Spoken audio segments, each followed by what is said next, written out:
Përshëndetje miqtë e mi. Presidenti i Republikës Çamërisë, Tasim Mehmeti, e ka thënë gjithmonë që jam konservator republikan.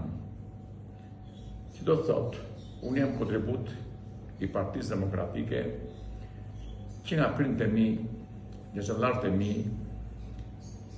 vëllezërit e mi, motrat e mia e kemi mbështetur Partinë Demokratike që në lëvizjet e para. Por sot i shikoj gjërat që jemi shgënjur, sidomos në të persekutuarit, që misioni me ne nuk e kryetën. Unë nuk e akuzoj se s'kishin dëshirë, po s'kishin vullnet, është punë e tyre. Por shikoj që ka filluar një lëvizje për zvendësimin e liderit historik Sali Berishës me njerëz të tjerë.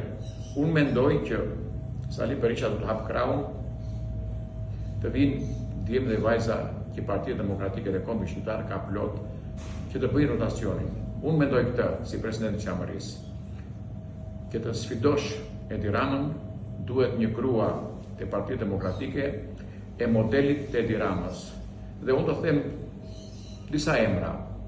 Për shembull, është një Grita Duma, është Tabaku, është Edith Harçi, ka shumë Partia Demokratike. Kështu që unë hodha një opinion, të falenderoj.